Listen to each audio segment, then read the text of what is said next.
한국사 특강 초기 한국 기독교와 가정에 대한 주제를 가지고 우리 자유역사 포럼 지도교수이신 박명수 교수님께서 오늘 특강 해주시겠습니다. 우리 박수로 모시도록 하겠습니다.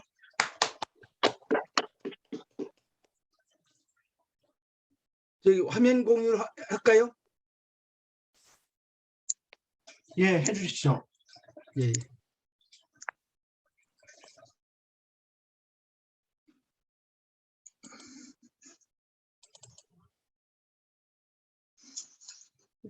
왜 안 되지?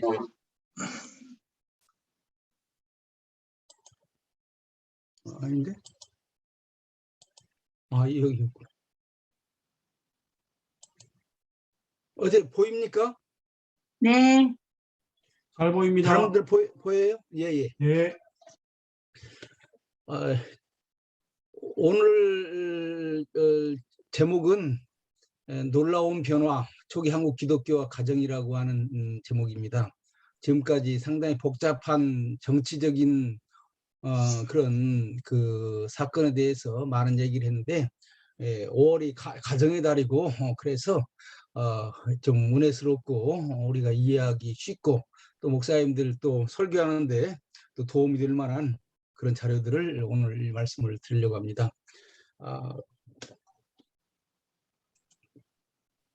사실 저는 우리 한국 기독교가 뭐 많은 중요한 일들을 했습니다만은 가정에 미친 영향이 매우 참 중요하다고 생각을 해요. 근데 별로 알려져 있지를 못하죠. 주로 뭐 교육에 미친 영향, 뭐 의료에 미친 영향, 한글 보급에 미친 영향 이런 얘기를 많이 하는데 그 못지않게 기독교 복음이 이 땅에 들어와서 가정을 변화시켰는데 여기에 대해서 많은 사람들이 주목을 별로 못하고 있는 것 같습니다. 5월 가정의 달을 맞이해서 한국 기독교가 이런 문제를 다시 한번 생각해 봤으면 좋겠습니다. 여러분들이 잘 아시다시피 전통적으로 우리 한국 가정은 남성 중심의 가정이지요. 그래서 여자의 존재라고 하는 것은 남성을 섬기고 남자를 낳고 거기에 있죠. 그러니까 아무리 뭐 다른 것 잘해도 남자를 낳지 못하면은 여자는 칠거지약이라고 그래가지고 쫓겨나도 뭐 말을 못하는 그런 사회가 우리 조선의 사회고 조선의 가정입니다. 이런 구조 속에서 수많은 여성들이 정말로 눈물을 흘리면서 살아왔지요. 그런데 기독교가 들어와서 이런 것을 바꿨다고 하는 것입니다. 그러니까 남성 중심의 가정, 그래서 가부장적인 체제 안에서 여성들이 눈물을 흘리고 살아왔는데 기독교 복음이 들어와서 여성에게도 희망을 주고 용기를 주고 또 삶의 의미를 주는 그런 가정으로 가정을 바꿨다라고 하는 거예요. 그런 것들을 선교사들은 이렇게 표현하고 있어요. 기독교는 한국 남성들에게 기적을 일으키고 있다. 남자들을 바꾸고 있다고 하는 거죠. 도박, 음주, 그리고 기타의 잘못된 죄악들은 완전히 중단되고 있다. 도박하고 음주하고 그다음 집에 와서는 폭력을 행사하는 거죠. 그래서 조선의 작은 오두막집은 이 짓밟히고 뭉개진 불쌍한 여성들을 위한 지금까지 들어보지 못한 작은 항구가 되어갔다.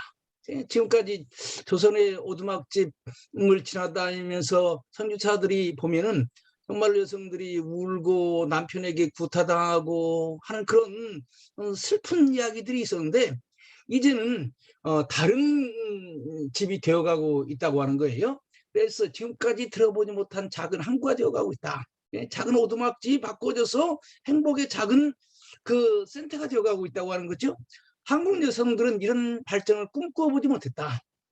지금까지 한국 여자의 운명이라고 하는 것은 참고 인내하고 슬픈 것이 여자의 운명이라고 생각했는데 그런 것들을 깨트리고 새로운 세상을 만들었다고 하는 거예요. 참 저는 이런 선교사들의 보고가 참 감사하고 눈물이 나더라고요. 그래서 기독교가 들어와서 가정을 이렇게 바꿨다라고 하는 거. 그러면 왜 어떻게 이런 변화가 가져오게 되는가? 전통적인 사회에서 왜 여자들이 어려운 일을 겪게 되었는가? 뭐 여기에는 여성들의 그런 차별 배후에는 종교가 자리 잡고 있는 거죠. 불교 교리로 남자들은 좀 그런 대우를 받아도 되고 여자들은 어렵게 살아도 된다고 하는 그러한 것들이 불교의 교리로 뒷받침되고 있다고 하는 거죠. 불교의 그죠? 인과응보 사상이 남자들은 전생에 좋은 일들을 많이 했기 때문에 그 응보로 남자가 되었고 여자들은 전생에서 잘못된 행동을 했기 때문에 이런 어려움을 겪게 된다. 그래서 남녀의 그런 그 질서라고 하는 것은 인과응보에 따른 자연적인 운명적인 그런 관계이기 때문에 여성들은 여기에 대해서 함구하거나 불평해서는 안 되고 묵묵하게 남성을 잘 섬기면 다음 세상에 남자로 태어날 수도 있다. 뭐 이런 불교적인 이해가 여성들의 그 차별을 정당화했다고 하는 거죠.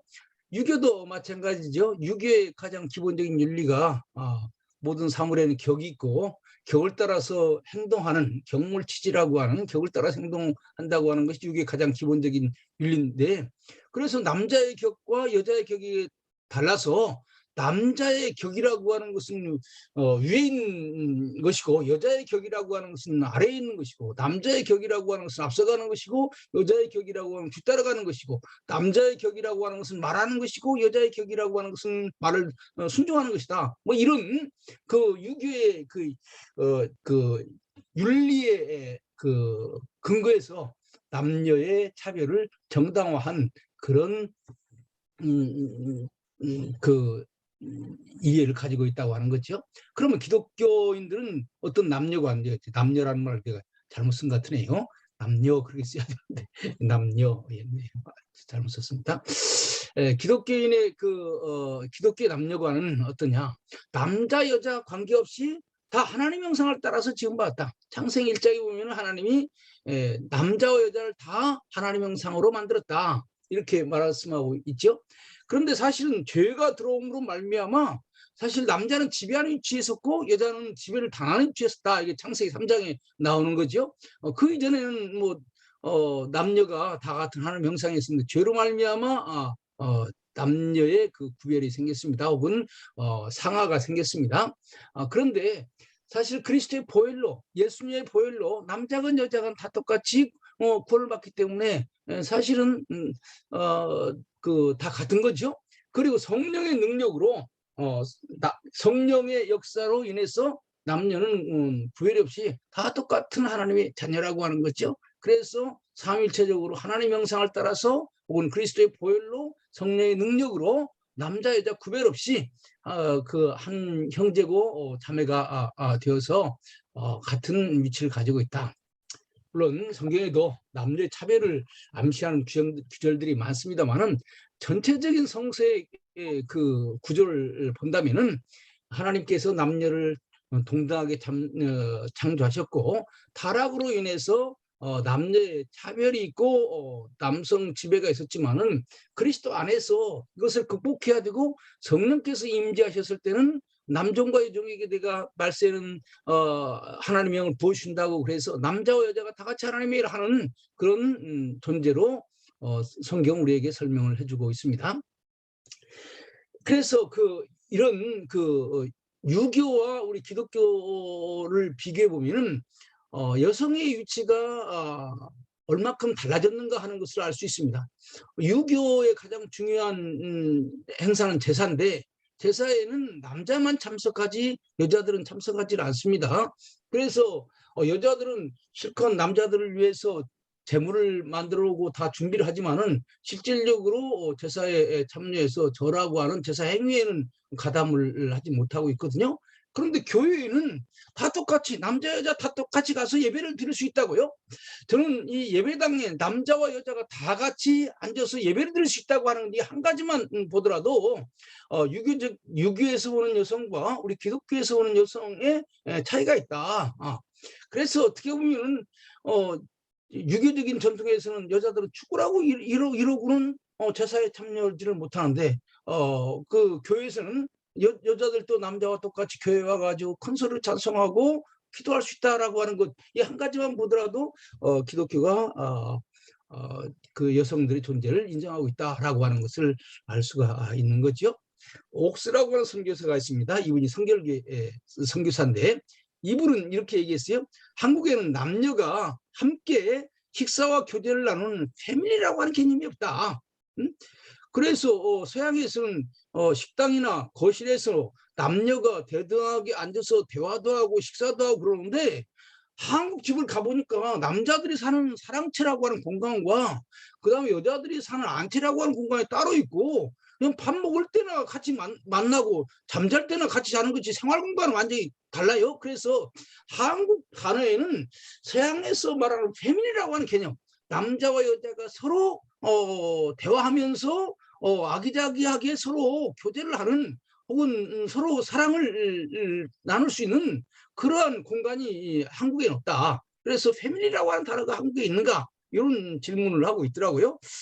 그래서 우리 기독교가 들어오면서 가정이라고 하는 말이 가정이라는 말이 한문에서 언제부터 생겼는지 모르겠습니다만은 그렇게 남자와 여자가 서로 상의해서 자녀들을 키우는 그러한 가정이라고 하는 개념이 한국에는 없었다, 없는 것 같다라고 선교사들은 평가를 하고 있습니다. 그러면은 우리 기독교의 땅에 들어와서 가정을 바꾼 것이 뭐냐? 첫 번째로 얘기할 수 있는 것이 조혼제도입니다. 조혼.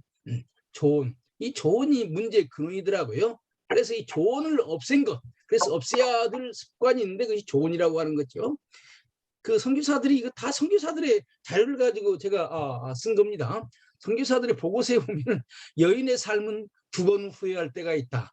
한 번은 여자로 태어날 때이고 또 한 번은 여자로 시집갈 때이다. 여자로 태어난다는 것 자체가 슬픈 운명이에요.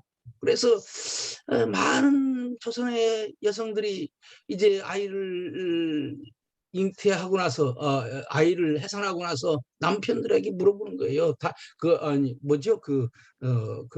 아기를 받는 그 조산원한테 물어보는 거예요. 남자냐 여자냐? 여자다. 그러면 돌아앉아서 나와 똑같은 운명을 너도 살아야 되는구나 라고 생각하면서 눈물을 흘렸다고 하는 거예요. 많은 이런 경험들은 뭐 우리 할머니들한테 뭐 들어봐도 다 알 수 있는 거예요. 한 번은 날 때이고 또 한 번은 시집갈 때다. 시집가는 것이 결코 좋은 습관은 아닙니다. 어렸을 때 시집가는 것인데 뭐 남녀 관계를 알아가지고 결혼하는 것이 아니라 그저 아직도 어머니 품에 있어야 되는데 시집을 간단 말이에요. 시집 가서 그 선교사들이 표현한 표현에 가면은 시어머니를 여왕벌이라고 표현하더라고요. 여왕벌. 그러니까 조선에서 어린아이가 시집을 간다고 하는 것은 또 다른 그 주인을 만나서 노예로 가는 것과 비슷한 시어머니라고 하는 또 다른 그 주인 밑에서 고통을 받아야 되는 그런 모습으로 설명을 하고 있더라고요. 그래서 시집가는 것이 결코 행복한 순간이 아니에요. 가기 싫은데 뭐 부모가 가라고 그러니까 억지로 가는 거죠. 그래서 한 번은 날 때이고 한 번은 시집갈 때이다. 여러분들은 조혼이 조선의 습관이라고 하는 건 뭐 다시 설명할 필요도 없죠. 일찌감치 이제 부모가 시키는 대로 여자는 남자의 집에 시집을 가게 되는 것입니다. 펜셀라는 이런 조선의 좋은 모습을 보고 조혼은 자식을 죽이는 것과 같다. 오타가 나왔네. 자식을 죽이는 것과 같다. 그 어린아이를 아직 신체도 다 크지 못하고 아직 지적인 판단력도 다 크지 못한 어린아이를 그 남의 집에 시집을 보내는 것은 죽이는 것과 같다라고 그 조언을 아주 신랄하게 비판했습니다. 그다음에 언더우드는 뭐라고 했냐면 결혼이라고 하는 것은 남녀가 서로 대면해서 서로 이제 이 사람을 내 남편으로, 이 사람을 내 아내로 이렇게 결정하고 해야 결혼이라고 하는 것이 정당한 것이지, 정작 본인의 의사와는 관계없이 부모가 그냥 일찌감치 짝을 맺어주는 것은, 이것은 옳은 것이 아니다. 저는요, 오늘 뭐 윤석열 대통령이 대통령 취임식을 했습니다. 언젠가 한국 사회의 자유라고 하는 것이 언제부터 어떻게 확산되었는가라고 하는 것을 한번 좀 연구해야 되겠다, 이런 생각을 하는데, 우리가 자유역사 포럼이니까 한국의 자유가 어떻게 생겼는가, 뭐 소유의 자유, 뭐 정치적 자유, 뭐 교육의 자유, 뭐 여러 가지 얘기할 수 있겠습니다만은, 저는 한국 사회의 가장 기본적인 자유는 배우자를 선택할 수 있는 자유가 아닌가. 그런데 언더우드가 이렇게 얘기한 거예요. 결혼이라고 하는 것은 남녀가 서로 대면해서 서로 합의해서 결혼해야 된다. 저는요, 어떻게 보면 한국 사회에서 가장 원초적인 자유는 자기 배우자를 자기가 선택할 수 있는 자유, 이게 아닌가. 이건 매우 중요한 자유다. 일생에 있어서 가장 중요한 것이 결혼인데, 결혼을 내가 내 의사로 할 수 있다라고 하는 것은 인간이 가지고 있는 가장 기본적인 자유가 아닌가. 그런데 이런 것들을 어디서 찾아볼 수 있느냐? 언더우드 얘기에서부터 찾아볼 수 있는 거죠. 이런 자유, 배우자를 선택할 수 있는 자유에서부터 결국 뭐 종교의 자유나 혹은 뭐 정치적인 자유나 경제적 자유나 다 나올 수 있겠지요. 어떻게 보면은 이렇게 배우자를 선택할 수 있는 자유에 대해서 우리는 별로 중요하게 생각하지 않는데, 내가 볼 때는 자유 가운데 이것보다 더 중요한 자유가 뭐가 있을까요? 저는 매우 중요한 자유라고 생각합니다. 그래서 그리스도 신문에서는 결혼이라고 하는 것은 몸과 마음이 다 성숙한 다음에 해야 된다. 그런 판단할 수 있는 능력이 생겼을 때 자기가 선택해서 해야 된다. 그랬습니다. 그래서 초기 한국 사회에서는요, 이렇게 자기가 자기 배우자를 결정한다고 하는 것은 매우 낯선 일이었습니다.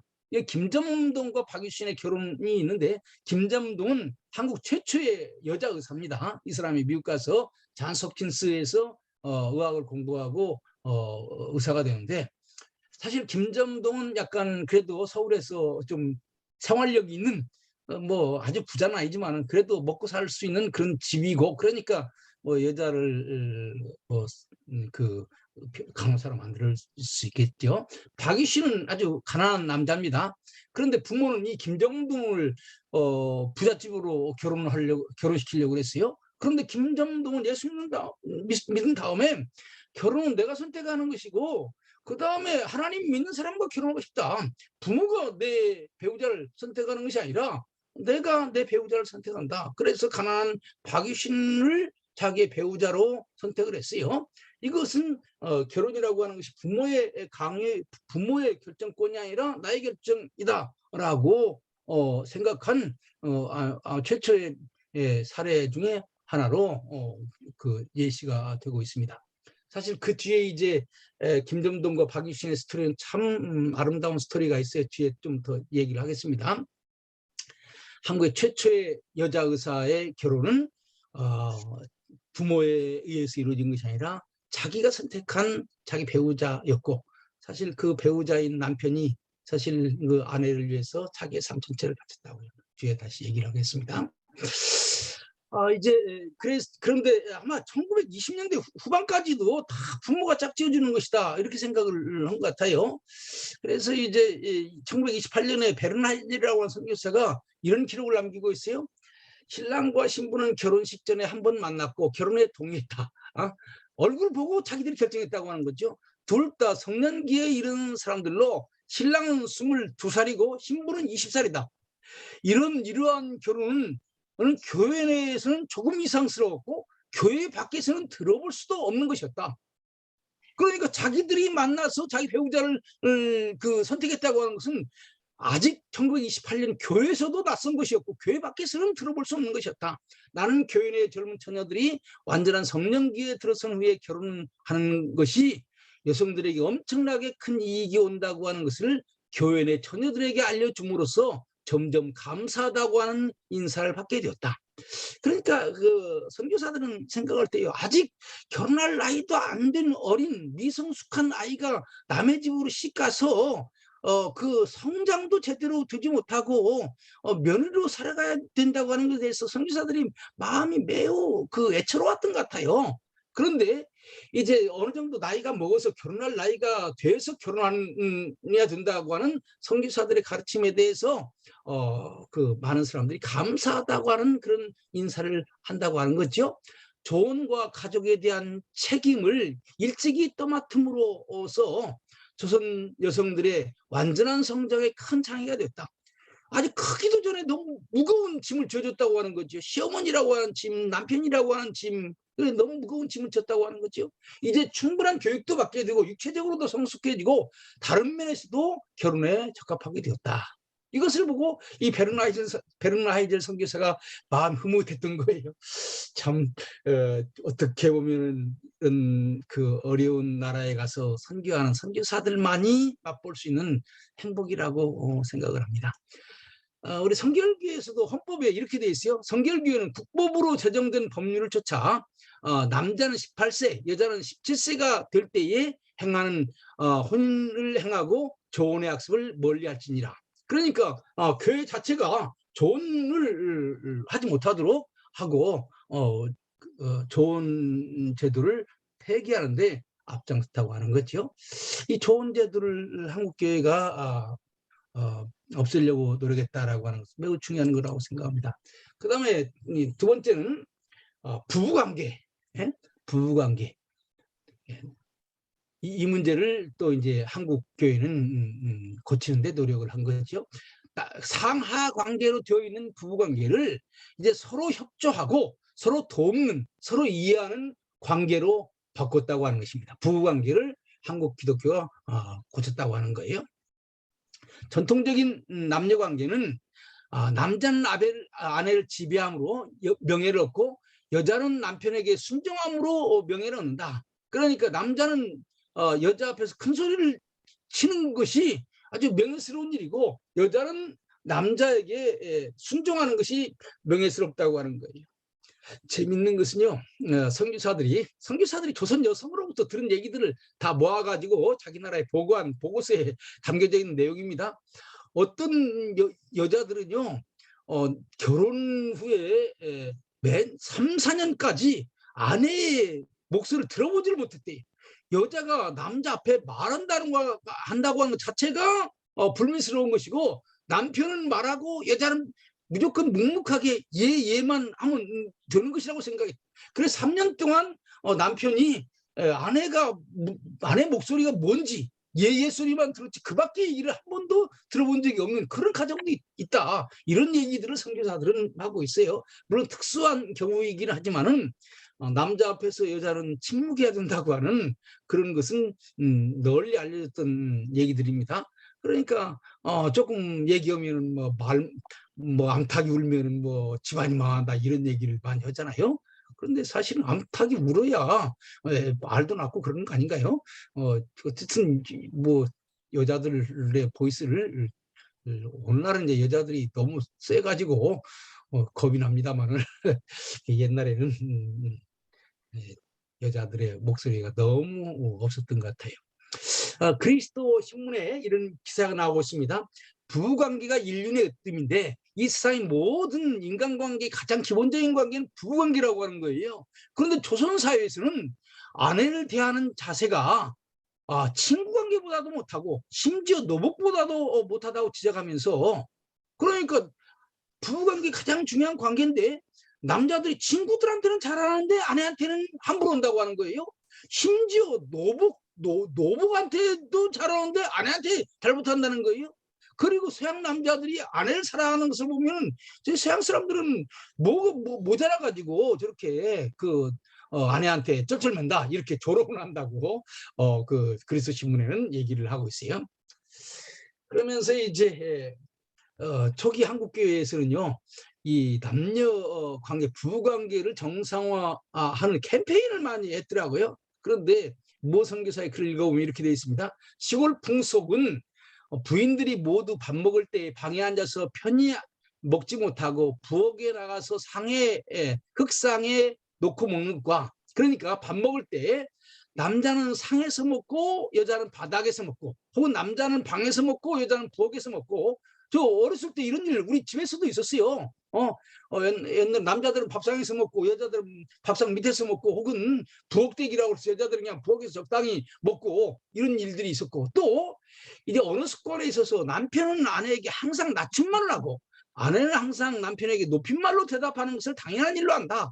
그러니까 밥 먹을 때 남자들은 상에서 먹고 여자들은 밑에서 먹는 것이 당연한 것이고, 남자들은 낮춤말을 하고 여자들은 존경말을 쓰는 것을 당연한 것으로 생각을 하는데, 왜 이런 일이 왜 생겼는가라고 하는 것을 조사해 보니까 이 법이 어떻게 나타난 바 되었는가를 생각한즉, 어떤 사람이 가로되 한 사람의 말이 여편네가 남편에게 매를 맞지 아니하면 여우가 되어 남편을 업신여기고 말을 듣지 아니한다 하니, 그 뜻으로 여자들을 이렇게 대접하게 되었는데, 그러니까 남편이 여자들을 잘 대우라면은 여자들이 여우가 되어가지고 남편에게 기어오르기 때문에 그 처음부터 여자들은 밑에서 먹게 하고 말도 낮춤말로 해야 여자들이 고분고분 잘한다고 하는 거죠. 그래서 이렇게 여자들을 대접을 하게 되었다고 하는 거예요. 그런데 그 다음에 말이 중요해요. 우리가 믿기 전에는, 예수 믿기 전에는 이렇게 조치하였다고 할지라도 지금은 성경의 뜻을 안즉, 성경을 배웠은즉 이렇게 하는 것이 좋지 아니하니, 동네 의인들이 흉볼지라도, 안 믿는 다른 사람들이 흉볼지라도 이제부터는 이 두 가지를 버리고 밥 먹을 때 부인들도 방에 들어와 남편과 같이 앉아서 먹기로 작정하자 한즉 일심이 되어 그대로 하자라고 대답했다고 하는 거예요. 참, 뭐 개혁이라고 하는 것이 거창한 무슨 뭐 정치 제도를 바꾸고 경제 시스템을 바꾸고 이것만 중요한 것이 아니라, 이게 집에서 이런 남녀 관계를 바꾸는 거, 이것이 매우 중요하다고 하는 거예요. 우리가 믿기 전에는 식사할 때 여성을 차별했고 말을 할 때 여성을 차별했지만은, 이제 예수 믿은 다음에는 하나님을 믿는 사람으로서 그렇게 살지 말고 같이 여성들도 같이 밥상에 앉아서 먹도록 하고 대화할 때도 그렇게 하지 않았으면 좋겠다라고 하는 캠페인을 하고 있는 겁니다. 무어가 이제 조그마한 교회 가서 그렇게 얘기를 한 거예요. 그래서 이제 이런 캠페인들이 널리 퍼졌던 것 같아요. 그래서 남장로교 선교사 니스베지라고 하는 사람이 이렇게 얘기했어요. 과거에는 이제 한국 사람들 밥 먹을 때 가서 보면 남자는 상에 앉아서 먹고 여자는 밑에서 먹는데, 예수 믿는 가정들은 그렇게 하지 않냐고 둥그런 상을 만들어가지고 거기에 엄마 아빠 아들 딸 같이 앉아서 밥 먹는 것을 보면은, 야, 우리가 이 땅에 와서 복음을 전하기가 전한 것을 잘했다라고 하는 생각이 든다는 거예요. 여러분, 찬송가에 그것이 나오죠. 한 상에 둘러앉아 먹고 마시오. 사실 옛날에는 한 상에 둘러앉아 먹고 마시질 않았어요. 남자들만 한 상에 앉았고 여자들은 밑에 앉았어요. 남자들만 제대로 된 반찬을 먹었고 여자들은 남자들이 남겨주는 것을 먹었다고요. 그런데 기독교 복음이 들어오고 난 다음부터 이제 모든 식구들이 남자 여자 구별하지 않고 한 상에 둘러앉아서 먹고 마시는 것을 보면서 선교사들은 우리가 이 땅에 들어와서 복음을 전하는 것을 잘했다, 이런 생각을 한다고 하는 거죠. 그리고 이제 기독교인이 된 다음에 상호 존댓말을 사용한다고 하는 거예요. 그래서 이제 특별히 이 당시에는 남자가 여자에게 존댓말을 쓰면은 상당히 사람들이 이상하게 생각했던 모양이에요. 그래서 우리가 비록 세상 사람들에게 욕을 먹고 혹은 남자들을 향해서 세상 사람들이 오죽 못났으면 마누라한테 찔찔 매느냐라고 하는 말을 비록 듣는다고 할지라도, 우리는 예수 믿는 사람이니까 세상에 의해서 멸시를 받는다고 할지라도 우리는 아내를 존중하고 존댓말을 사용해야 한다, 이런 결의. 그러니까 참 제가 볼 때는 한국 교회에서 결의한 결의 가운데서 가장 아름다운 멋있는 결의가 아닌가. 이것이 이제 황해도 교회에서 나타난 일이고 전라도 교회에서 나타난 일이고 그랬어요. 그래서 선교사들이 쓴 기록을 보면은 이런 얘기들이 나오고 있습니다. 더욱이 선교사의 가르침을 받은 남편은 아내가 바느질을 잘할 수 있도록 불을 밝혀주고, 옛날에는 여자들이 참 여자들이 일이라고 하는 게 많았죠. 낮에는 밭에 가서 일하고 그 틈틈이 집에 와서 밥을 하고, 그다음에 밤에는 또 바느질로 그 또 옷을 지어야 되고. 그런데 그 바느질 하는데 이게 어두우니까, 호롱불 어두우니까 이게 잘 못한단 말이에요. 그러니까 예수 믿는 남편은 아내가 바느질을 잘할 수 있도록 불을 밝혀주고, 창호지로 된 문에 유리창을 달아주어 밖을 내다볼 수 있도록 해주고.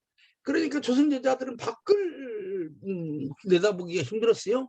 그런데 남편들이 시장에 가가지고 유리를 사다가 유리 창문에 달아줘 가지고 아내가 안에서 일하다가 바깥이 어떻게 돌아가는가 내다볼 수 있도록 그래 유리를 달아줬다고 하는 거죠. 대문 가까이에 우물을 파줘 물깃기가 좋도록 해주며, 먼데 우물이 있으면 물깃기가 힘들지요. 그러니까 대문 가까이에 우물을 파줬다고 하는 거죠. 아내의 무거운 짐을 덜어주며 아내를 사려입고 비이기적인 사랑으로 대우하기 시작한다. 저는 이런 얘기들을 보면 한국 초기 교회는 복음이 그냥 추상적인 복음이 아니라 구체적인 복음이었구나라고 생각을 하며 참 이런 기록을 읽을 때 기독교가 이 땅에 와서 좋은 일을 많이 했구나 그런 생각이 들더라고요. 그래서 옛날에는 여성들이 무조건 남성들에게 희생하는 것만 그 미덕으로 생각했는데, 기독교 가정 가운데서는 거꾸로 남자들이 여성을 위해서 희생하는 그러한 모습도 나타나게 되었습니다. 바로 그것이 아까 얘기한 김점동과 박유신의 이야기. 김점동이 한국 최초의 의사라고 그랬죠. 여자 의사라고 그랬죠.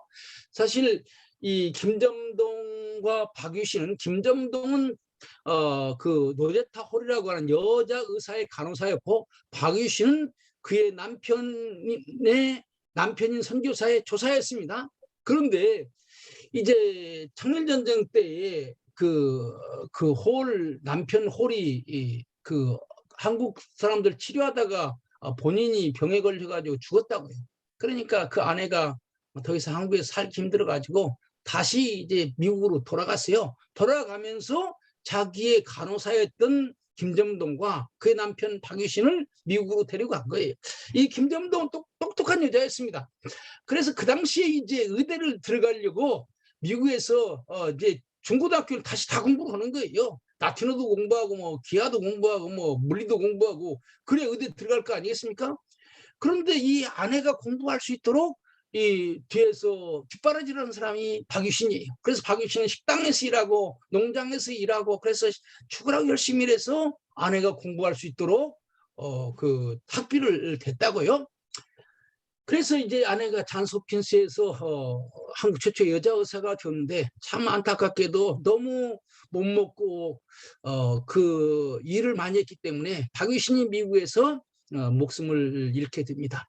저는 한국 역사에서 남편을 위해서 목숨을 바친 여자들은 많지만은 아내를 위해서 목숨을 바친 여자가 있는가? 바로 아내를 위해서 목숨을 바친 여자가 바로 이 박유신입니다. 그래서 참 한국 최초의 여자 의사는 이렇게 해서 탄생이 됐어요.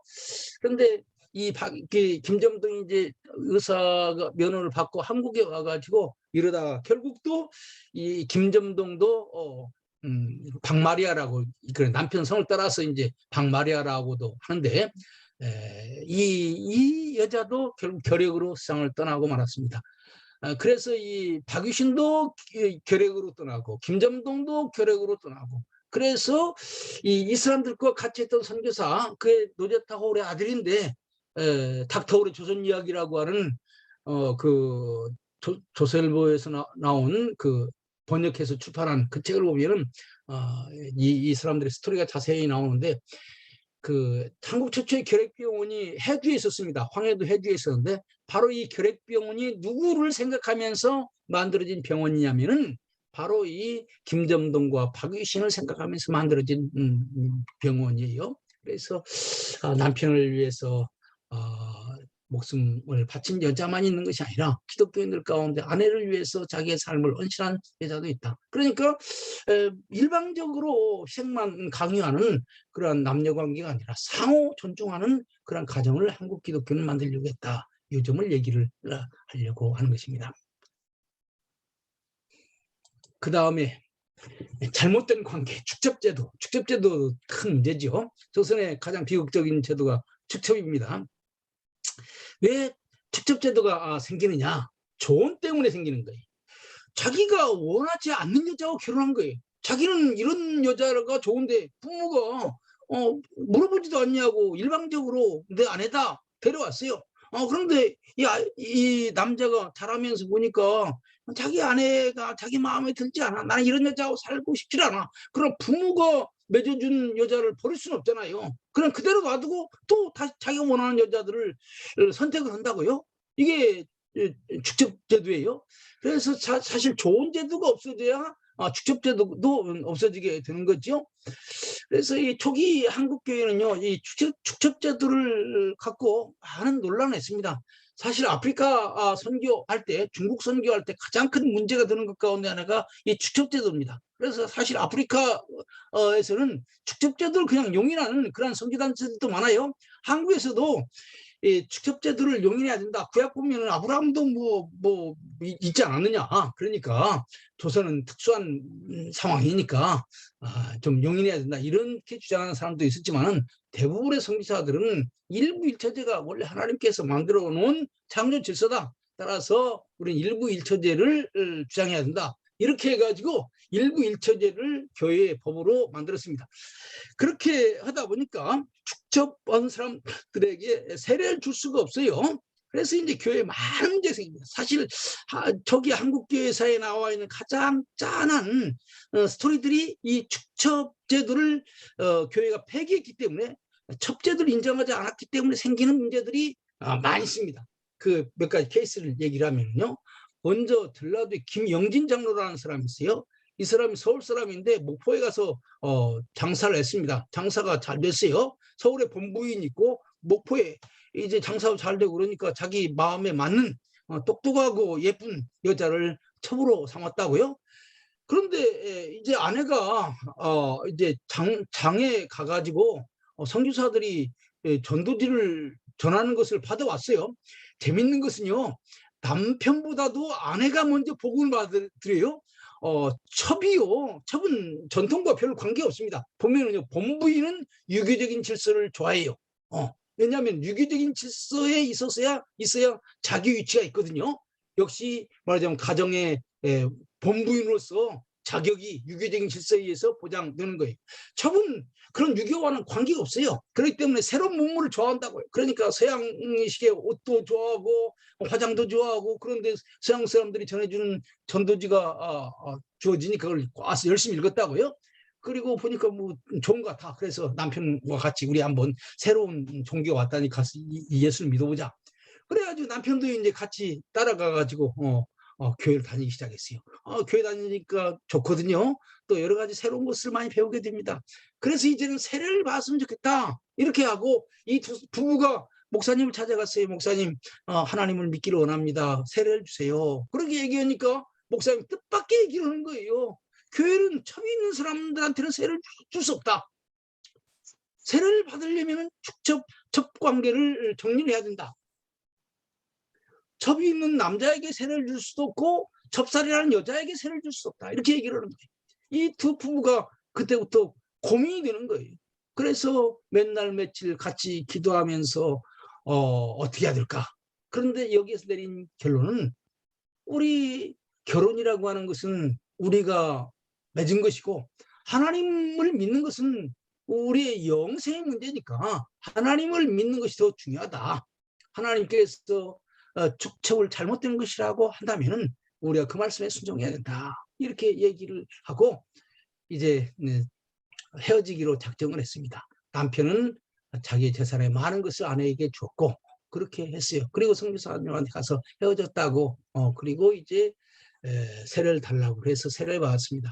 선교사들은 이 김영진의 부인을 그 선교사 병원에 간호사로 채용을 해서 살아갈 수 있도록 해줬어요.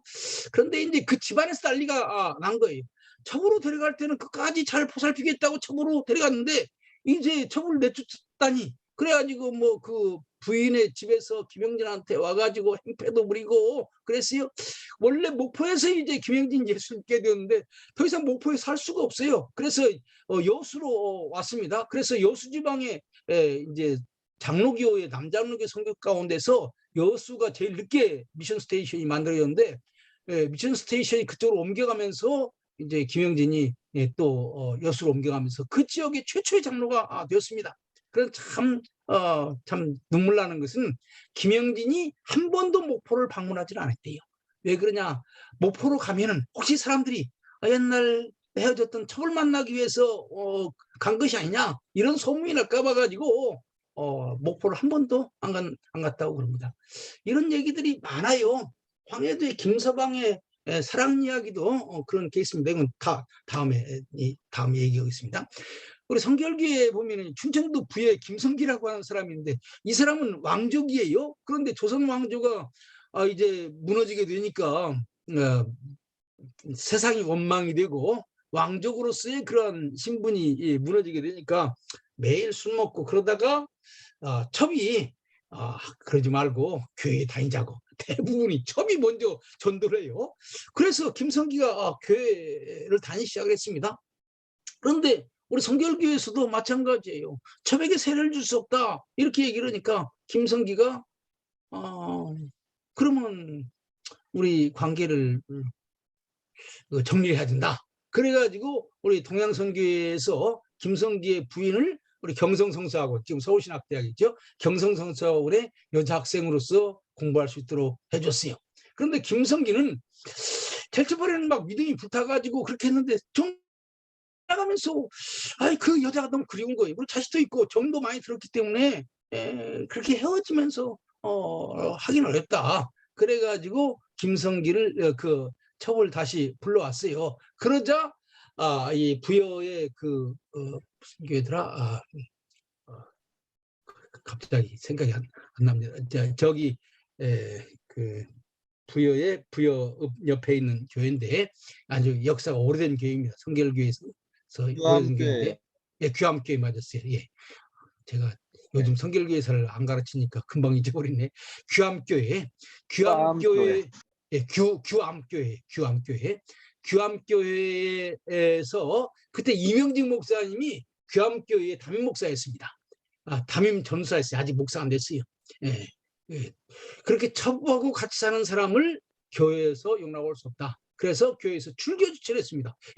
사실 그 규암교회가요, 다 김성기의 그 땅에서 벌어먹고 살아가는 사람들로 모인 교회입니다. 왜냐하면 김성기가 왕족이었기 때문에 그 지역의 땅들을 많이 가지고 있었어요. 그런데 김성기를 출교시키니까 다 그 밑에서 이러던 사람들이 그 옆에 있는 감리교로 갔어요. 그래서 그 당시에 감리교가 약간 그 진보적이어서 그래서 수용을 해줬어요. 그래서 지금도 귀암에 가보면요, 성결교하고 감리교하고 마주 있습니다. 그러니까 성결교에서 떠나가지고 그 감리교로 간 거예요. 그 당시에 성결교가 상당히 엄격하게 아주 그 교회의 기둥, 사실은요 김성기가 귀암의 교회를 세우겠다고 그래가지고 자기 집에서 그 신학생을 데려다가 교회를 세운 거예요. 그러니까 김성기가 귀암교회의 사실 개척자입니다. 그런데 그 교회에 아직도 나이 어린 20대의 젊은 전도사가 그 사람 출교를 시켜버렸다고요. 참 오늘 같으면 좀 가능하기 어려운 그런 일들이죠. 그래서 축첩제도 를 한국교회는 이것을 해결하기 위해서 많은 노력을 했고, 이것뿐만이 아니라 많습니다. 축첩제도에 얽힌 얘기가 많아요. 참 그런데 많은 그 사람들이 하나님께 순종해야 된다고 하면서 축첩제도를 버리고 기독교로 귀의한 경우도 많고, 또 양반들은 축첩제도 때문에 신앙생활을 갖지 못한 경우도 많이 있고, 그래서 이제 선교하는 데 있어서 축첩제도를 거부한 것이 잘한 거냐 못한 거냐라고 한 논란이 많지만은 사실 가정을 정상화하는 데 이 축적제도를 폐기시키려고 노력했다고 하는 점은 저는 좋은 점이다, 이런 생각을 합니다. 그 다음에 이제 이름, 여자들한테는 이름이 없어요. 이름 없는 여인, 유행가 가사이지만 실질적으로 그랬어요. 그래서 여자가 나오면은 대부분 그냥 첫 번째 나오면 첫째, 두 번째 나오면 둘째, 그래서 세 번째 나오면 구만나라고 해서 구만. 그래서 여성의 이름은 구만이야. 그 다음에는 이제 또 나면 다음에는 제발 아들 나라고 해서 이남. 지금도 이남이라는 말이 있어요. 여자들 가운데 이남이라는 말이 있습니다. 낯선 스토리가 아니에요. 널리 우리가 볼 수 있는 것입니다. 그런데 기독교 가정에서는요, 그렇게 하지 않았어요.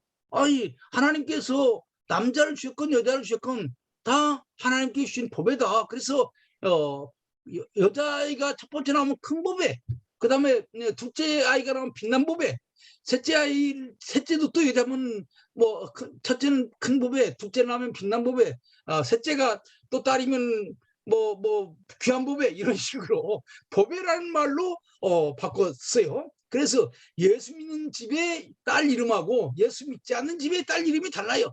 예수 믿지 않는 집의 딸 이름들은 첫째, 둘째, 그만, 이남이라면 예수 믿는 집의 딸 이름은 큰 법에, 작은 법에, 빛난 법에, 귀한 법에, 이렇게 이름이 바꿔졌다고 해요. 그리고 이제 사실 딸도 이름이 없지만 뭐 여자들도 다 이름이 없죠. 그런데 여자들도 이제 세례를 받는다고요. 세례를 받을 때 성부와 성자와 성령의 이름으로 누구에게 세례를 주노라, 이렇게 해야 되지 않습니까? 그러니까 이름이 없던 여자도 세례를 받으려면 이름이 있어야 돼요. 그래서 세례 받을 때에 이름을 받게 되는 것입니다. 이때 이제 뭐 여러 가지 이름을 줄 수 있죠. 의뢰라고 하는 이름 줄 수도 있고, 마리아라고 하는 이름도 줄 수 있고, 에스라고 하는 이름 줄 수도 있고, 많은 이름을 얻게 되는 거예요. 그래서 이름 없는 여인이 이름 있는 여인으로 바꿔지게 되는 것입니다. 사실 조선사회에서 여자는 뭐 삼정지도 아닙니까? 첫째는 누구의 딸, 그 다음에는 누구의 아내, 그 다음에는 누구의 엄마. 그러니까 여자는 이름이 없어요. 누구의 딸로서 살아가는 것이고, 누구의 아내로서 살아가는 것이고, 누구의 엄마로서 살아가는 것이지, 여자에게는 자기 이름이 없는 거예요. 그런데 세례받을 때 누구의 엄마나 누구의 아내나 누구의 딸이 아니라 자기 이름을 갖게 되는 것은 매우 즐거운 일이었습니다. 그래서 강도르가라고 하는 여자 신자가 있는데, 이 사람이 노블 선교사한테 세례를 받았어요. 세례를 받으면서 이제 한 간증이 있는데, 세례 받을 때는 그게 두 가지 기쁨이 있다고 하는 거예요. 하나는 죄에 매여서 멸망받을 수밖에 없는 내가 이제 하나님의 딸이 되어서 구원받게 되었으니 이제 기쁘다라고 하는 것이고, 그 다음에 두 번째는 지금까지 이름 없이 살아온 내가 이제 이름을 갖게 되었으니 얼마나 기쁘냐. 그래서 하나님의 딸이 되어서 구원받은 것이 기쁘고, 또 하나 이름 없이 살던 여인이 이름을 갖게 되었으니 얼마나 기쁜가. 사실 이름이 없다고 하는 것은 존재가 없다고 하는 거예요. 그러니까 여자들은 그냥 있는 것이지 존재로서 존재감이 없는 거예요. 이름도 없이 사는 그런 존재였던 것이죠. 참 재미있는 스토리들이 많아요. 그런데 그 교회 누구도 그 이름을 불러오는 사람이 없어요. 세례 줄 때는 이름을 받았는데 여전히 사람들은 누구의 엄마, 누구의 뭐 딸 이렇게 부르니까 자기가 자기 이름을 잊어버리는 거예요. 그래서 무어 선교사, 이 무어 선교사가 참 어려운 사람들을 상대로 해서 열심히 선교한 좋은 선교사입니다. 무어 선교사가 여자 신자들을 모아놓고 일종의 협박을 했습니다. 여러분들 예수 열심히 믿는데, 열심히 믿는 이유는 하나님 나라 가려고 그러는데, 마지막 날 하나님 나라 갈 때 천당 문에서 이제 베드로가 이름을 부르게 되는데 자기 이름을 잊어버리면 대답을 못하게 된다. 그러면은 실컷 예수 믿고 천당 못 간다. 그러니까 이름을 꼭 기억을 해라. 이렇게 약간 협박성으로 이름을 기억할 것을 강조했다. 그런 얘기도 그 선교사들 기록에 나오고 있습니다. 참 흥미있는 거죠. 이름 없는 여인들에게 이름을 줬다. 참 감사한 일이 아닐 수 없습니다. 그 다음에 용감한 여인들. 예수 믿는 사람들은 매우 용감해요. 성령께서 함께 하시면 하나님 주시는 힘을 갖기 때문에 지금까지 무조건 순종만 미덕으로 알던 여자들이 이제 당당하게 자기 주장을 하기 시작을 하는 거예요. 이런 스토리들이 많습니다. 전주에 유씨 부인이 있는데 전주에서 최초로 예수 믿은 여자예요.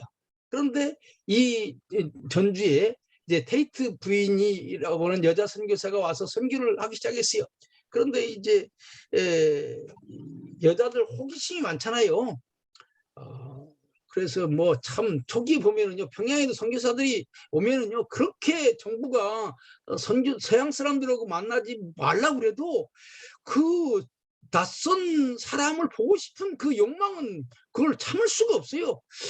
그 사람 같기도 하고 사람 같지 않기도 하고 몸 보면 사람 같기도 한데 눈을 보면 고양이 같고 도대체 어떻게 생긴 존재인가 너무너무 궁금한 거예요. 그래서 유씨 부인이 이제 이상한 사람이 전주에 왔다고 그러니까 그 사람 구경하기 위해서 선교사 지부의 다무에 올라가가지고 구경을 하는 거예요. 그러니까 이 테이트 부인이 그러지 말고 안으로 들어오라. 그래 들어와 봤더니 자기 집과는 비교할 수 없을 정도로 깨끗하게 잘 정리되어 있는 그런 집이었고 또 거기에서 주는 과자를 먹어봤는데 너무너무 맛있는 거예요. 너무 흥미가 있는 거예요. 그래서 이제 그 집을 자주 들락날락 하게 됐고 거기에서 이제 한글도 배우고 성경도 배우게 됐어요. 이것을 이제 남편이 아는 거예요. 남편이 아는 거예요. 뭐하러 서양 여자 집에 들락날락 하느냐? 남편이 물어보니까 아내가 말하기를 거기 가면은 글도 가르쳐 줍니다. 이렇게 얘기를 하니까 그 남편이 하는 말이 참 걸작이에요. 뭐라고 한 줄 아세요? 세상에 영리한 소도 소 없으면 우리 농사를 못 짓고 소도 배우지 않아도 일을 잘하는데 네가 뭔데 공부를 하려고 하냐. 그러니까 이 유씨 남편의 입장에서는요. 자기 부인이 소만도 못하는 거예요.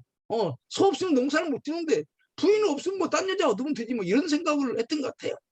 그러나 한 번 선교사 집에서 이제 글을 알게 되었고 인간의 대우를 받기 시작한 이 유씨 부인은 그런 그것을 그만둘 수가 없었어요. 너무너무 좋았어요. 그래서 예수를 믿게 되었고 이제 제일 처음에는 남편 제사 지내는 것을 반대할 수가 없어가지고 제사상을 다 차려주고 이제 제사는 지내게 했습니다. 그런데 점점 믿음이 들어가면서 보니까 귀신에게 오는 제사상을 자기가 차려야 되는가? 나는 그거 할 수 없다. 그러니까 하나님의 딸이라고는 확신이 점점 들면서 내가 남편의 말에 무조건 순종할 필요 없다. 주 안에서 순종하라고 그랬지. 하나님 말씀 안에서 순종하라고 그랬지. 하나님 말씀 어긋나는 것에 내 순종할 수 없다. 이런 생각이 드는 거예요. 그래서 어느 날 갑자기 남편한테 얘기했어요. 나는 더 이상 제사 음식을 만들 수 없다. 그러니까 남편이 이 여자가 정신이 있나? 하는 거예요. 나는 교회 다니기 시작했고 예수 믿는 하나님의 딸은 귀신에게 바칠 음식을 만들 수 없다. 이렇게 얘기를 하니까 이 남편이 너무 기가 차가지고 더 죽고 다닐 줄 알고 칼을 가지고 덤비는 거예요. 그러니까 이 여자가 그래 나를 죽이려면 죽여봐라. 죽일 테면 죽여봐라. 그러니까 이제 칼 들고 덤비는데 죽일 테면 죽이라라고 하는 그 여자의 저기 목소리 앞에서 참아 죽일 수는 없잖아요.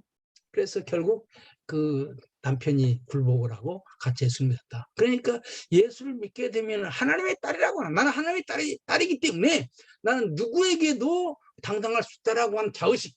이건 참 대단한 것 같아요. 저기 한국의 여성들은 교회 다니면서 하나님의 딸이라고 하는 자의식을 갖게 되었고 그것은 무조건 순종하던 전통적인 여성에서 벗어나서 세상을 개척할 수 있는 그런 힘을 줬다고 봅니다. 사실 한국의 여성운동가들 보면요 70~80%가 다 교회 나오는 여성입니다. 그러니까 독립운동가 가운데서도 남자들이 많지만은 남자 독립운동가 가운데서의 남자의 비율과 여자들의 그런 여성 활동에 있어서의 기독교 여성의 비율을 보면요 여성들이 훨씬 높습니다. 왜냐? 교회에서 자각을 했기 때문에 그런 거예요.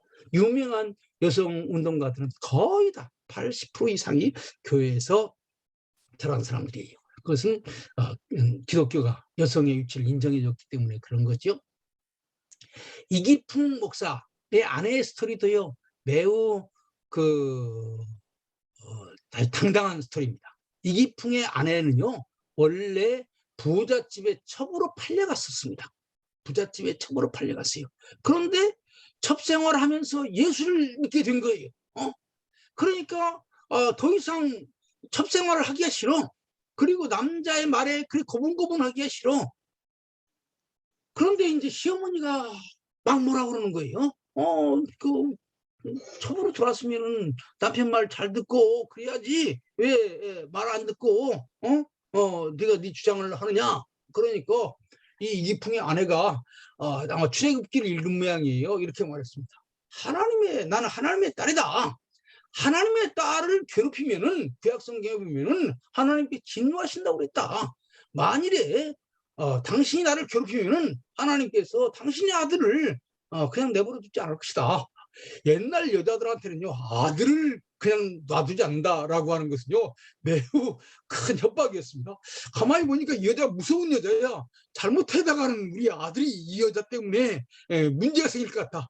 그래서 그러면 네가 원하는 대로 이 집에서 나가라. 그래서 해방이 됐어요. 그래서 그 이야기를 듣고 선교사가 자기 집에 그 첩에서 해방된 그 여자를 데려다가 이제 가정부로 일을 시키면서 이제 또 교회도 나가게 하고 그랬는데 너무 똑똑하고 너무 신앙심이 깊기 때문에 그 당시에 평양신학교를 졸업한 이기풍과 결혼을 시켰습니다. 그래서 이기풍의 아내의 스토리를 보면은 나는 하나님의 딸이다. 그렇기 때문에 나를 힘들게 하면 하나님께서 그냥 놔주지 않을 거라고 하는 당당한 그런 생각. 사실 이것을요, 오늘날 우리는 잘 잊어버리는데 동양 사회에서 하나님의 아들이라고 일컬음을 받을 수 있는 것은 중국의 천자가 그렇습니다. 그런데 그 조선의 여자들은 내가 예수 믿고 난 다음에 하나님의 딸이 되었다라고 하는 것은요, 그것은 오늘날 우리가 상상할 수 없는 그러한 자의식을 풀어넣어 주었다고 생각을 합니다. 김서방의 사랑 이야기도 비슷한 얘기예요. 이것도 선교사가 황해도 지역에서 일어난 일들을 기록한 것인데, 이 김서방도 역시 이제 장사를 잘해서 어느 정도 경제력을 갖춘 사람입니다. 그렇기 때문에 멋있고 똑똑한 여자와 결혼했습니다. 이 사람도 마찬가지. 첩이 먼저 나가가지고 전도지를 받아가지고 와가지고 둘이 같이 있는 가운데서 예수를 믿게 되었습니다. 그런데 교회에 가려니까 첩 생활하는 사람들은 세를 줄 수 없다. 이 두 부부도 고민했어요. 그러나 하나님 말씀 순종하는 것이 더 귀한 것이다. 이렇게 결론을 내리고 헤어지기로 작정을 했습니다. 그래서 김서방은 본부인에게로 가고 그 다음에 첩은 마리아는 세례받을 때 마리아라고 하는 이름을 받았습니다. 자기 집으로 왔어요. 그런데 이 당시에는요, 혼자 사는 여자는 임자 없는 물건과 같아가지고 누구나 먼저 사죄하는 사람이 임자입니다. 그런데 그 동네에 예다병이라고 하는 부자가 있었던 거예요. 그런데 똑똑하고 멋있게 생긴 여자가 다시 자기 집으로 왔다라고 하는 소문이 그 부자 예다병에게 들린 거예요. 그래서 그 예다병이 사람들한테 옛날에 보쌈이라고 하는 거 있죠. 청년들을 몇 사람 불러가지고 그 마리아를 보쌈해가지고 와라. 그랬습니다. 그럼 오늘날 이제 이 마리아가 집에서 자는데 가만히 보니까 누가 담론 모으는 소리가 들리는 거예요. 그래서 나가 봤더니 복면을 쓴 남자들이 자기를 보쌈하러 온 거예요. 그때 이 마리아가 딱 마루에 나가가지고 자기를 보쌈하러 온 남자들한테 당신네들 거기서 내 얘기 좀 들어보라고. 나는 하나님의 딸이다. 하나님께서는 자기 딸을 괴롭히는 사람을 벌 주신다고. 옛날 성경에 보면은 하나님의 자녀들을 괴롭히는 이스라엘 사람, 애굽 사람들을 하나님께서 벌 주셨다고. 이 얘기니까요. 조선의 여자가 남자들 앞에서 그렇게 당당하게 얘기하는 거 처음 들어보는 거예요. 그래서 그 남자들이 다 도망갔다. 그런 얘기가 그 베어드라고 하는 사람이 선교사가 쓴 김서방의 사랑 이야기에 나옵니다. 또 남편도 마찬가지예요. 남편이 이제 다시 원래 본부인에게로 갔거든요. 본부인은요 몸이 아팠습니다. 왜냐하면 남편이 바람을 피니까 그 마음이 멍이 든 거예요. 그래서 밤날 시름시름 아픈 거예요. 그러니까 이제 남편 돌아오게 해달라고 병 낫게 해달라고 무당을 찾아가지고 매일 구슬하는 거예요. 그게 안 되는 거예요. 그런데 어느 날 남편이 갑자기 뜬금없이 나타나가지고 나 예수 믿게 되었고 이제 하나님께서 처를 버리라고 그래서 이제 버리고 당신에게 왔다. 그러니까 그 아내가 그 말을 믿을 수가 없는 거예요. 이제 이 남자가 자기가 걸림돌이 되니까 죽여버리고 그 여자하고 살려고 온 거 아닌가 이런 생각으로 점점 더 의심하는 거예요. 그러니까 이 여자는 점점 더 몸이 안 좋아지는 거예요. 그래서 이것을 본 이 남편 김서방이 이 여자를 지게 메고 그 당시에 그 고향에서는 이것을 치료할 그 능력이 없어가지고 그 선교사들이 그 있는 그 병원으로 가서 그 아내를 치료를 하고 그 다음에 그제서야 이제 그 아내가 자기 남편이 진짜로 바꿔졌구나 라고 하는 것을 알고 한 가정이 되었다. 참 초기 한국교회 보면 이런 실질적인 가정을 변화시킨 얘기들이 많이 있어요. 그래서 초기 한국의 여성들은요, 그 예수 믿게 되면은 용감해지게 되고 당당해지게 되고 그래서 뭐 김아랑 같은 여자들 또 많은 여성들이 사회적으로도 활동할 수 있게 되는 거죠.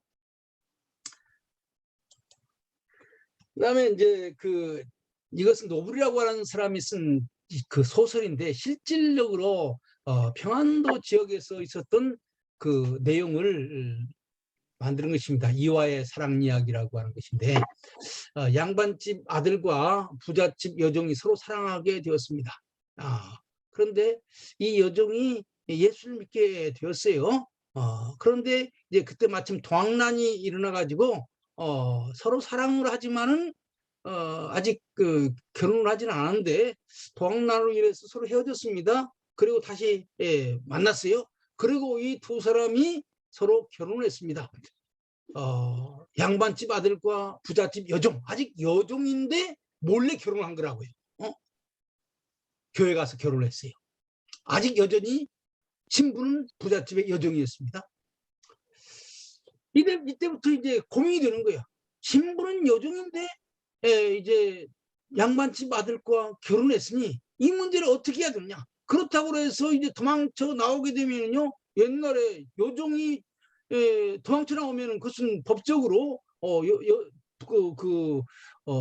주인의 소유에서 벗어나게 되는 것이니까 처벌의 대상이 될 수 있죠. 물론 뭐 가부경장이 일어나가지고 구체적으로 어떻게 됐는지 모르겠습니다만은 여전히 옛날에 풍습이 있었기 때문에 그 소유로서의 그런 풍습은 여전히 있었을 겁니다. 이런 문제를 어떻게 해결을 할 것인가? 사실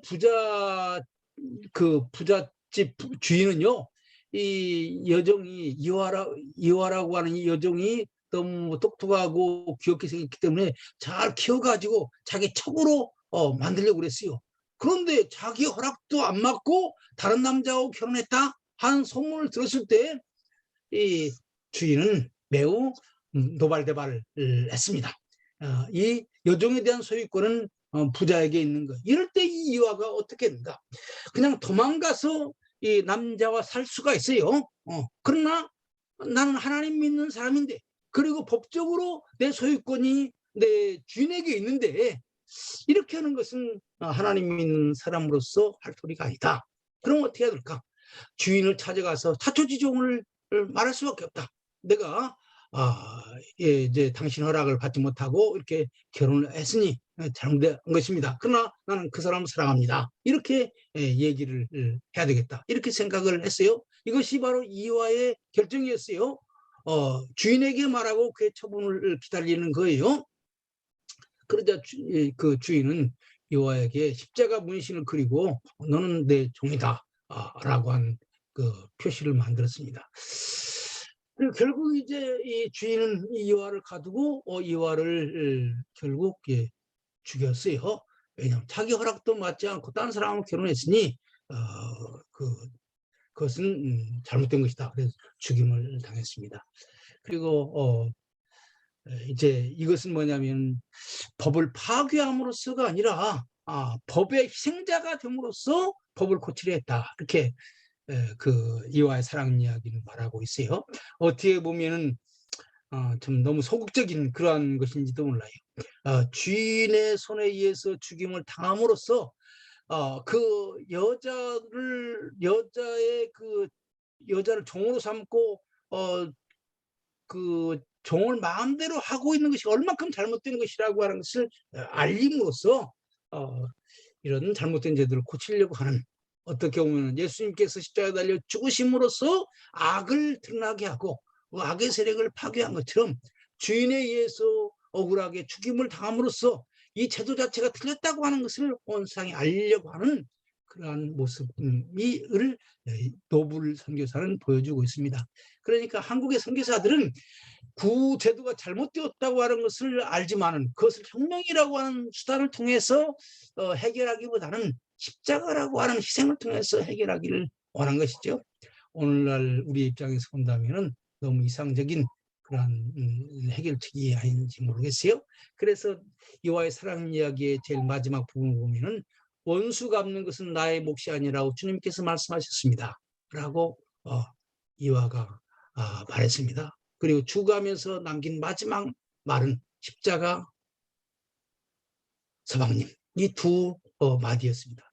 십자가는 인류의 죄를 묵묵하게 지고 가신 예수님을 생각하는 것이고, 서방님은 자기를 사랑했던 그 양반의 아들 얘기하는 거예요. 그래서 그녀는 한 남자를 죽도록 사랑했고 동시에 주님을 죽도록 사랑했다. 이것이 이와의 사랑 이야기의 마지막에 나오는 이야기입니다. 그래서 십자가를 통해서, 십자가를 징후를 통해서 조선의 그 제도가 얼마큼 잘못되었다고 하는 것을 알림으로써 여성을 해방시키려고 했던 그러한 그 초기 기독교인들의 모습이 여기에 나오고 있는 것입니다. 결론적으로 말해서 초기 한국 교회는 가정을 좀 정말 하나님의 사랑이 넘치는, 남녀가 누구는 지배하고 누구는 지배받는 그런 공동체가 아니라 둘 다 하나님의 아들과 하나님의 딸로서 서로 사랑을 할 수 있는 그런 사랑의 공동체로 만들기 위해서 많은 노력을 했다. 올해 가정의 달에 예수님의 복음이 이 땅에 와서 한국 가정을 변화시킨 이 놀라운 변화의 모습들을 다시 한번 생각해보고 이런 것들을 교회에서 얘기를 한다면 우리 신자들이 우리 기독교에 대해서 다시 한번 생각할 수 있지 않을까, 이런 생각을 합니다. 이상입니다. 아이고, 제가 간단하게 얘기한다고 그랬는데 시간이 많이 지났네요. 미안합니다. 감사합니다. 박수하겠습니다.